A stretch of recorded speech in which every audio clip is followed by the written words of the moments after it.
এর নাম হলো সালেয়া খাতুন। প্রিয় দর্শক, আবারও একটি নতুন ভিডিওতে আপনাদেরকে স্বাগত জানাচ্ছি। ভিডিওটি অত্যন্ত গুরুত্বপূর্ণ হয় আপনাদের মাঝে শেয়ার করলাম। আপনারা দেখবেন, অন্যের মাঝে শেয়ার করে দিবেন। এই তথ্যগুলো যেন প্রতিটা নাগরিক জানতে পারে। ধন্যবাদ সবাইকে সাথে থাকার জন্য। চ্যানেলটিকে সাবস্ক্রাইব করবেন নতুন নতুন ভিডিও পাওয়ার জন্য। Daughter of late Mohammad Khalil, এসব করাচিতে এর জন্ম হয়েছে।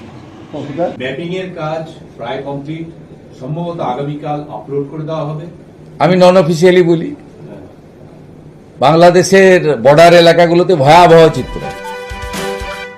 এতদিন তো আমরা মনে করছিলাম যে এই পশ্চিমবঙ্গের ভোটার তালিকায় প্রায় 1 থেকে 1.5 কোটি ভুয়ো ভোটার আছে এবং সেখানে বাংলাদেশি অনুপ্রবেশকারী যেমন আছে তেমনি রোহিঙ্গা মুসলিম অনুপ্রবেশকারীরাও আছে। কিন্তু এবার দেখতে পাচ্ছি যে পশ্চিমবঙ্গের ভোটার তালিকায় কত পাকিস্তানিও যে আছে তারও কোনো ইয়াত্তা নেই, একটা দুটো করে ধরা পড়ছে। আজকে বিজেপি নেতা ব্যারাকপুরের প্রাক্তন সাংসদ অর্জুন সিং এরকম একজনকে নাম নিয়ে চলে এলেন এবং তিনি বললেন যে ইনি পাকিস্তানের বাসিন্দা, ভারতের নাগরিকত্ব না নিয়েই ভোটার তালিকায় নাম তুলে নিয়েছেন এবং তার ভোটার কার্ড কি করে হলো সেই নিয়ে প্রশ্ন তুলেছেন। পাসপোর্ট ভিসা বাতিল হয়ে গেছে, তারপরেও ভারতে থেকে ভারতের ভোটার তালিকায়, পশ্চিমবঙ্গের ভোটার তালিকায় নাম উঠে গেছে। বিজেপির নেতা তিনি তো অভিযোগ করবেনই সরকারের বিরুদ্ধে, ফলে তার অভিযোগের কতটা সারবত্তা আছে সেটাও তো নিশ্চয়ই পরীক্ষা করে দেখতে হবে। কিন্তু এই সারবত্তা যে আছে এবং তিনি যে সত্য বলছেন সেটা আবার স্বীকার করে নিয়েছেন তৃণমূলের নেতা। তৃণমূলের নৈহাটির বিধায়ক সনদ দে আবার স্বীকার করেছেন, হ্যাঁ উনি পাকিস্তানের নাগরিক, বৈবাহিক সূত্রে বিবাহের সূত্রে দুবাই ঘুরে পশ্চিমবঙ্গে এসেছেন। ভাবুন একবার, এতদিন বাংলাদেশি অনুপ্রবেশকারী এবং রোহিঙ্গা মুসলিম অনুপ্রবেশকারীদের কথা ভাবছিলাম, এখন পাকিস্তানীয় কত নাগরিক পশ্চিমবঙ্গের ভোটার হয়ে ঢুকে বসে আছে সেটাই এখন দেখার। অর্জুন সিং কি অভিযোগ করলেন দেখুন আপনারা। নাগরিকতা নিয়ে এরা সব ভোটার লিস্টে এখানে নাম আছে। কোথায় হাত নিয়ে চলে যাচ্ছে,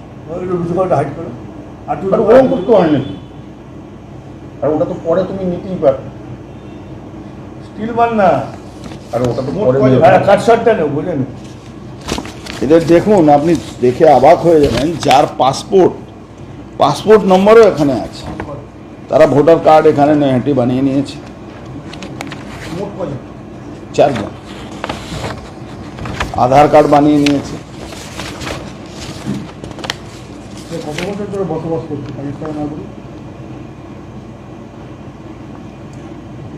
এই ভোটার কার্ড দেখে বুঝতে পারবেন প্রত্যেকে পাকিস্তানের পাসপোর্ট আছে। পাকিস্তানের পাসপোর্ট 1900 কোন সালে হয়েছে? 23 সালে। 23 সাল থেকে এখানে থাকছে। 23 আছে না, দেখেন। মমতা ব্যানার্জি দলের লোকেরা এসআইআর নিয়ে চমকানি ধমকানি করছে। পার্থ ভৌমিক ছাড়ুন, পার্থ ভৌমিকের তো চুনোপুটি মাল আছে, এর কথা ছাড়ুন। Mamata Banerjee chief secretary, home সেক্রেটারিকে বসিয়ে ইলেকশন কমিশনকে চমকাচ্ছে। তারপরেও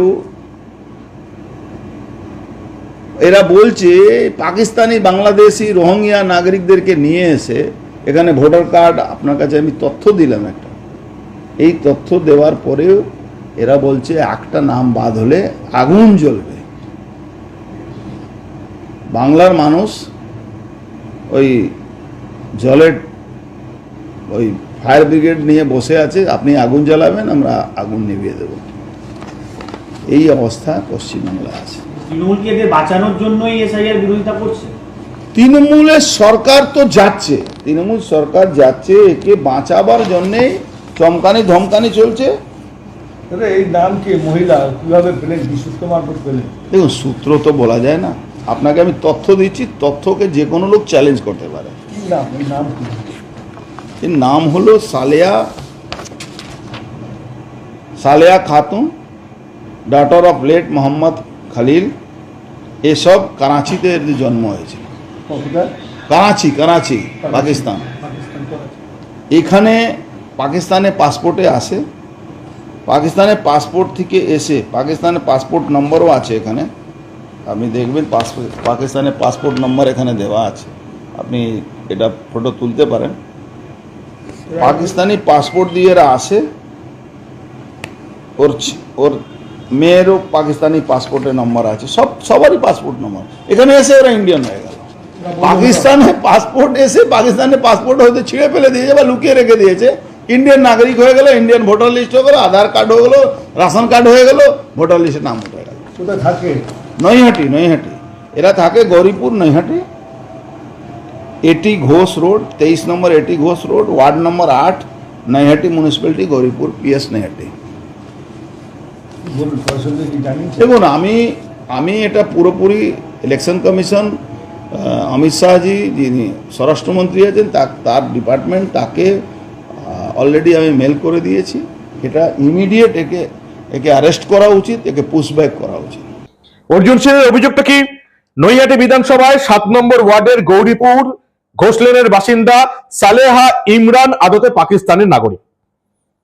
পাকিস্তানি পাসপোর্ট ভিসা নিয়ে এসে বাংলায় বসবাস করেছে, তারপর পাসপোর্টও বাতিল হয়ে গেছে, ভিসাও বাতিল হয়ে গেছে। তিনি এখন এই রাজ্যের অবৈধ নাগরিক, তিনি পশ্চিমবঙ্গের ভোটার হয়ে গেছেন। শাসক তৃণমূলের বিরুদ্ধে আক্রমণ করেছেন অর্জুন সিং, শুনলেন তার বক্তব্য। এবং সবচেয়ে বড় কথা, এই যে নৈহাটির বিধায়ক সনদ দে কিন্তু স্বীকার করে নিয়েছেন, অর্জুন সিংকে যা তা বললেন, কিন্তু স্বীকার করে নিলেন যে এই যে মহিলার কথা উঠছে এখানে, সেই মহিলা সালেহা খাতুন, তিনি আবার মোহাম্মদ ইমরান আলীর স্ত্রী, এবং তারা একসঙ্গে দুবাইয়ে কাজ করত, পশ্চিমবঙ্গে অনেক বছর ধরে আছে। কি বলছেন বিধায়ক নৈহাটি সনদ দে, তৃণমূলের নেতা, দেখুন। ভুয়ো ভোটার কার্ড কিনা সেটা অর্জুন সিং এর বলুন, ওটাকে যাচাই করতে। তার কারণ ভোটার কার্ড দেয় নির্বাচন কমিশনার অর্জুন সিংদের আন্ডারে। কারণ এখন তো সব ওদের দলীয় নির্দেশেই সব চলে, নির্বাচন কমিশনার থেকে শুরু করে সব। এটা সত্যি ভদ্রমহিলার নাম হচ্ছে সালেহা ইমরান, ইনি পাকিস্তানের বাসিন্দা। যার সাথে এনার বিয়ে হয়ে যে বিবাহ সূত্রে উনি এখানে এসেছেন, মোহাম্মদ ইমরান আলী, 8 নম্বর ওয়ার্ডের বাড়ি, সে দুবাইতে কাজ করত।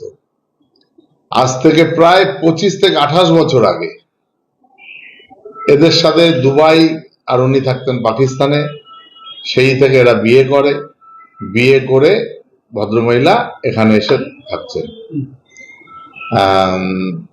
এবার ভোটার কার্ড সঠিক না বেঠিক সেটা পরীক্ষা করার দায়িত্ব নির্বাচন। অর্জুন সিং রে বলুন, ওর সাথে তো যত 2 নম্বরই কাজের সাথে অর্জুন সিং জড়িত, অর্জুন সিংই বের করুক যেটা 2 নম্বরই না 1 নম্বরই, সে দায়িত্ব নির্বাচন কমিশনারের আর অর্জুন সিংদের। আমার নাম মোহাম্মদ ইমরান। মোহাম্মদ ইমরান, সালেহা ইমরান কে? আমার ওয়াইফ। কি নাম আপনার ওয়াইফের? সালেহা খাতুন। হ্যাঁ, সালেহা খাতুন, সালেহা সালেহা ইমরান। আছে অনেক লোকই আছে, বাবা আত্মীয় গোষ্ঠী, বাবার সম্পর্ক লোক আছে আর কি। পাকিস্তান কোথায় আছে? পারছি। এরকম ঘটনা এই রাজ্যে যে আর কত আছে সেটাই এসআইআর এর পর বোঝা যাবে। এসআইআর এর কি অবস্থা এখন অব্দি? 2.5 কোটি ভোটারের কিচ্ছু পাওয়া যাচ্ছে না, না বাপের নাম, না মায়ের নাম, না বংশ তালিকা। এই কয়েকদিনের মধ্যে যদি পাওয়া যায়, যেটুকু সরকারি আধিকারিকরা যেটুকু বলছেন, এখন অব্দি ফাইনাল তালিকা তো এসআইআর হওয়ার পর ঠিক হবে। যেটুকু এই যে ম্যাপিং করা হয়েছে ভোটারদের, সেখানে সরকারি আধিকারিকরা বলছেন প্রায় 20% ভোটারের নাম বাদ যাবে। ইতিমধ্যে আপনারা জানেন প্রায় 7 কোটি 7.5 কোটির উপর ভোটার আছে, আরো পারফেক্ট বলতে গেলে 7,64,00,000 ভোটার আছে। সরকারি আধিকারিকরা বলছেন 20% বাদ যাবে। আমাদের হিসাবে প্রায় 25%-এর উপর বাদ যাওয়ার কথা। সরকারি আধিকারিকদের কথা যদি ধরেও নি, তাহলে 1/5 বাদ যাবে, প্রায় 1.5 কোটির কাছাকাছি হয়ে যাচ্ছে। এবং এর মধ্যে 1 কোটি ভোটারের নামও যদি বাদ যায়, তাহলে তৃণমূলের পক্ষে সেটা যে বিপদ, সেটা আর বলার অপেক্ষা রাখে না। এবং সেটাই আনঅফিসিয়ালি বলছেন রাজ্যের বিরোধী দলনেতা শুভেন্দু অধিকারী। ঠিক কি বলেছেন তিনি, আরো একবার শুনুন আপনারা। ম্যাপিং এর কাজ প্রায় কমপ্লিট, সম্ভবত আগামীকাল আপলোড করে দেওয়া হবে। আমি নন অফিসিয়ালি বলি, বাংলাদেশের বর্ডার এলাকাগুলোতে ভয়াবহ চিত্র। গতকাল পর্যন্ত কোচবিহারে পাওয়া যায়নি 40.95। বলছে পুরো বর্ডার এলাকা জুড়ে ডিস্ট্রিক্ট গুলো আছে। আপনি দেখুন, মাথাভাঙা 42.69, কোচবিহার উত্তর 42.96, পশ্চিম মেদিনীপুর দেখবেন নাকি? পাওয়া গেছে 62.92, দাঁতন 71.77, কেসিয়াড়ি 66.99। ভয়াবহ অবস্থা। বাংলাদেশের মুসলমান 2002-এ নিজের নামও নেই, বাপের নামও নেই, ঠাকুরদার নামও নেই, ওর নাম থাকবেও না, কেউ বাঁচাতে পারবে না। নিয়ম তো খুব পরিষ্কার, ম্যাপিং এর পরে যারা থাকবে তাদেরকে ডকুমেন্ট দিতে হবে, মমতা ব্যানার্জি অবৈধ এপিক কার্ড আর আধার কার্ড যাই বানিয়ে দিক না কেন, নাগরিকত্বের প্রমাণ দিতে পারবে না। আপনি বলছেন বর্ডার এরিয়াগুলোতে যেমন অন্ধ্রপ্রদেশ, তেলেঙ্গানায় তেলুগুদের একটা বড় অংশ আপনার কর্মসূত্রে খড়গপুরে এসেছেন, ভোটার হয়েছেন, তারা ডকুমেন্ট দিয়ে দিবে, তারা ভারতের নাগরিক, তাদের অন্ধ্রপ্রদেশ তেলেঙ্গানায় নাম ছিল, তাদের নাম উঠে যাবে, যেটা খড়গপুরে কম হয়েছে জাম্প করবে। কিন্তু বাংলাদেশের মুসলমান বা বার্মা থেকে কক্সবাজার হয়ে যে ঢুকে পড়েছেন রোহিঙ্গা বাবুরা, এরা কেউ দেখাতে পারবে না। মূলত বাংলাদেশি মুসলমানরা ব্যাপক সংখ্যক নাম বাদ যাবে এবং সংখ্যাটা বিরাট হবে। শুধু ভোটার তালিকায় এই যে 1.5 কোটি বা 1 কোটি নাম বাদ যাবে তাই নয়, ইতিমধ্যেই এই এসআইআর শুরু হবার পরে ভোটার তালিকায় নাম তোলার যে আবেদনগুলো পড়েছে সেসব দেখেও সরকারি আধিকারিকদের চক্ষু চড়ক গাছ। কেউ 60 বছর বয়সে নাম তুলতে চাইছে, তার আগে তার কোনো অস্তিত্ব ছিল না, তার বাবা মায়ের কোনো অস্তিত্ব ছিল না। কেউ 40 বছর, 45 বছর, 50 বছর পর প্রথমবার ভোটার তালিকায় নাম তুলতে এসেছে, যাদের পরিবারের ভোটার তালিকায় কোনো ইতিহাস নেই। ভাবুন একবার এই রাজ্যটার ঠিক কি অবস্থা করে গেছে তৃণমূল কংগ্রেস। ভুয়ো কাগজপত্র, ভোটার তালিকায় নাম তোলার জন্য ভুয়ো কাগজপত্র বেরিয়েছে, তাও আবার তৃণমূলের সরকারের আমলে সরকারি কর্মচারীরা ধরেছে কোথায় কত। কোচবিহারে নকল ধরা পড়েছে 45%, উত্তর দিনাজপুরে 45%, দক্ষিণ দিনাজপুরে 45%, মালদায় 42%, মুর্শিদাবাদে 57% ভুয়ো কাগজপত্র সমেত ধরা পড়েছে যারা ভোটার তালিকায় নাম তুলতে চাইছে। নদিয়ায় 43%, দক্ষিণ 24 পরগনায় 45% নকল ধরা পড়ছে। কারা ধরছে? মমতা বন্দ্যোপাধ্যায় সরকারের সরকারি কর্মচারীরা ধরছে। তাহলে কত নাম বৈধ ভোটার তালিকায় উঠে যাচ্ছে সেটা একবার ভাবুন। এই রাজ্যটার যে কি অবস্থা হয়েছে, এই সিপিএম এর 34 বছর এবং মমতার 15 বছর, 49 বছরে, এটা এই বাংলার মানুষ এখনো মনে হয় পুরোপুরি বুঝতে পারেনি। ওই আমি যেটা বলি না, 3 থেকে 3.5 কোটি মহিলা ভোটার, তার মধ্যে 3 কোটি ভোটার জানেই না যে এই রাজ্যে কি ঘটে চলেছে, জানেই না কত বড় বিপদের মুখে তারা পড়েছে, জানেই না তারা। আর 3.5 কোটি পুরুষ ভোটারদের মধ্যে অধিকাংশ লোক জানলেও বাকিরা এখনো ওই চটি চেটে যাচ্ছে। কেউ কেউ আবার নিজের ব্যক্তিগত স্বার্থ চরিতার্থ করার জন্য এই সমস্ত অনাচার সহ্য করে যাচ্ছে।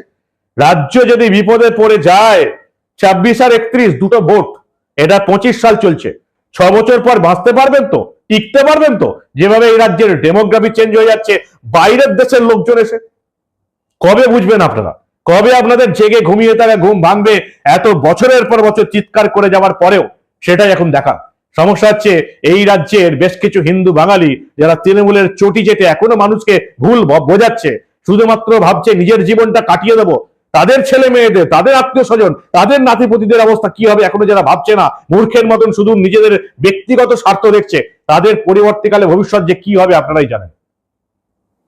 এই হচ্ছে এই পশ্চিমবঙ্গের অবস্থা, ভয়ঙ্কর অবস্থা। খাদের কিনারায় দাঁড়িয়ে আছে। 26-এর ভোটের ওপর অনেকটা নির্ভর করছে যে আপনারা এই চোর, দুর্নীতিবাজ, অনুপ্রবেশকারীদের আশ্রয়কারী দলটাকে আবার ভোট দেবেন কিনা। মানুষের চামড়া যদি কারোর গায়ে থাকে, মনুষ্যত্ব যদি থাকে, সে কখনো তৃণমূলকে ভোট দিতে পারবে না। আর তৃণমূলকে ভোট দিলে এই যাবতীয় পাপের ভাগ, চুরি দুর্নীতি তো আছেই, 26,000 শিক্ষক শিক্ষিকা অশিক্ষক কর্মচারীকে পথে বসিয়ে দিয়েছে, সেই পাপের ভাগ, সবকিছুর কর্মফল তাদেরকে বইতে হবে যারা এত কিছু জানার পরেও, দেখার পরেও তৃণমূলকে ভোট দেবে। একের পর এক ধর্ষণ হচ্ছে, মমতা বন্দ্যোপাধ্যায় যারা ধর্ষিতা হচ্ছেন তাদের ক্যারেক্টার অ্যানালিসিস করছেন। সাবধানে থাকুন, কোনোদিন যদি আপনার বাড়িতে বিপদ হয়, আপনার বাড়িতে নারীর ক্ষেত্রে বিপদ হয়, তাহলে রাজ্যের মুখ্যমন্ত্রী কিন্তু তারও ক্যারেক্টার অ্যানালিসিস করবেন। যে ঘটনাগুলো এতকাল ধরে আমরা দেখে আসছি, তৃণমূলের এই সমস্ত পাপের ভাগিদার তারা হবে যারা তৃণমূলকে ভোট দেবে। আর এই কর্মফল আপনাদেরকে এই জীবনে দিয়ে যেতে হবে, এটা মনে রাখবেন। পরিবর্তন না হলে কতটা বিপদে আপনারা আছেন, কবে বুঝতে পারবেন সেটাই দেখা। কি বলবেন আপনারা? আপনাদের মূল্যবান এবং গুরুত্বপূর্ণ মতামত জানান দা নিউজ বাংলার কমেন্ট সেকশনে। দেখতে থাকুন দা নিউজ বাংলা। আমরা আবার এই রাজ্যে ঘটে যাওয়া এই ধরনের অনেক খবরই চেপে রাখতে দেব না।